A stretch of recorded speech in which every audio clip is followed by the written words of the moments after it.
जगन पिता ब्रह्मण जी ने कहा, हे नारद, अब मैं पापों को नष्ट करने वाली तथा पुण्य और भक्ति प्रदान करने वाली प्रमोदनी एकादशी की कथा वर्णन करता हूँ। भागीरथी गंडड़ा मनुष्य को भी एक तक फल देने वाली जब एक कार्तिक मास शुक्ल पक्ष की द्वितीयोत्थानी एकादशी नहीं होती है। नारद जी ने पूछा, हे जगत पिता, एक बार भोजन करने या रात्रि में भोजन करने या पूरे दिन उपवास करने से क्या क्या फल प्राप्त होता है, तो उससे आप विधिवंत समझाइए। ब्रह्मण जी ने कहा, हे नारद, एक संध्या भोजन करने से 1 जन्म के तथा रात्रि में भोजन करने से 2 जन्म के और पूरे दिन में उपवास करने पर 7 जन्मों तक समस्त पापों का नाश हो जाता है। जिस व्यक्ति को त्रिलोक्य में मिलना दुर्बल होता है, वह वस्तु द्वितीयोत्थानी एकादशी के व्रत से मिल जाती है। द्वितीयोत्थानी एकादशी के प्रभाव से सुमेरु पर्वत के समान पाप तुरंत क्षीण हो जाते हैं। हे नारद जी, मैं और विधि रहित सुकर्म में करता है उसे सुकर्म का फल नहीं मिलता। जो ब्राह्मण पराई स्त्री स्वागिन तथा ब्राह्मणी से भोग करता है, वह वश सहित नष्ट हो जाता है और उसकी संतान नहीं होती। जन्म के समय पुण्य नष्ट हो जाता है। परिणितक, अहंकारी, बुरे आचरण वाला, शूद्री, विषय करने वाला, अति नीच कर्मी घोर नरक में जाता है। जो कोई विधि सहित श्रद्धापूर्वक थोड़ा भी पुण्य करते हैं, वह पुण्य उनका पर्वत के समान अटल हो जाता है। जो मनुष्य द्वितीयोत्थानी एकादशी के व्रत में रात को जागरण करते हैं, उनकी बीती भी आगे आने वाली 10,000 पीढ़ियों विष्णु लोक निवास करती है और नरक लोक से कष्ट भोगते हुए पृथ्वी गुण स्वरूप लोक में जाकर सुख भोगते हैं। ब्रह्मदत्य आदि महान पाप इस प्रमोदनी एकादशी के प्रभाव से नष्ट हो जाते हैं।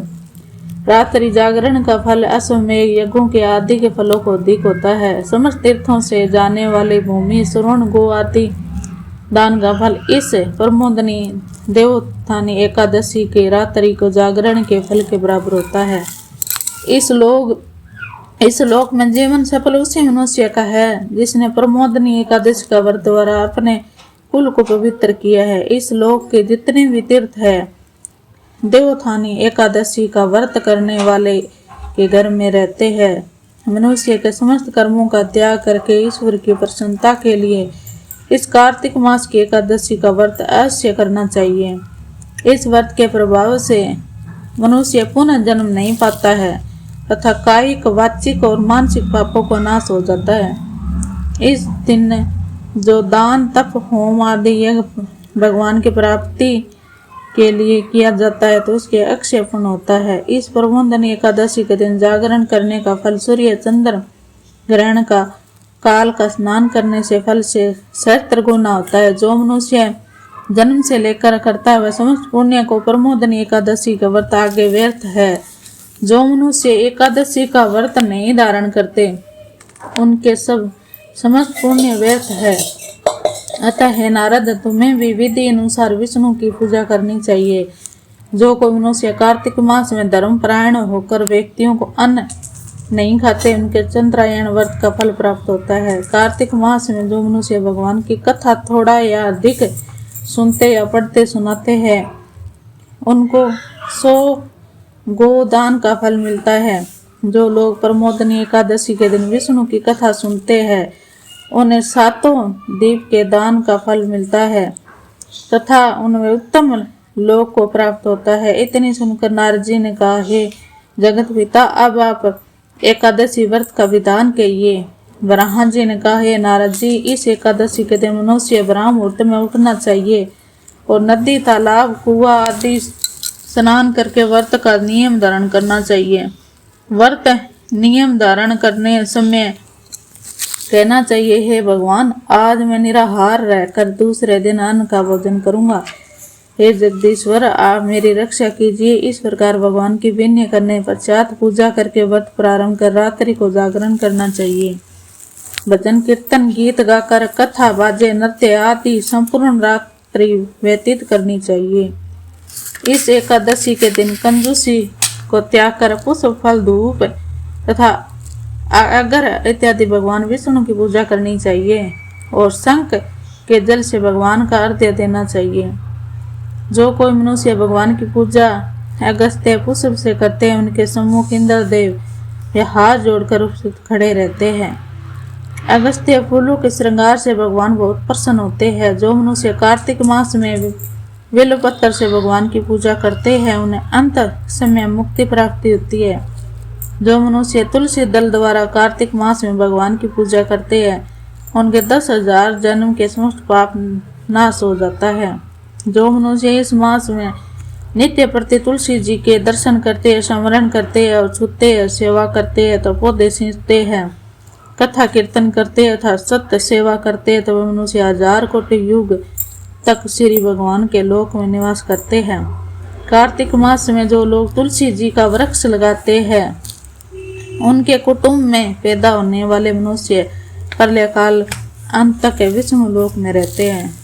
जो मनुष्य कदम पुष्प भगवान विष्णु की पूजा करते हैं, वे लोग यमराज की यातनाओं को नहीं भोगते। और मनुष्य गुलाब के पुष्प से भगवान की पूजा करते हैं, उन्हें मुक्ति लाभ होता है। अशोक विपुल पुष्पों को भगवान की पूजा करने अंत काल तक पूजा करने वाला आशीष अशोक रहता है। सफेद लाल कनेर विष्णु भगवान की पूजा करने वाले विष्णु भगवान सदा प्रसन्न रहते हैं।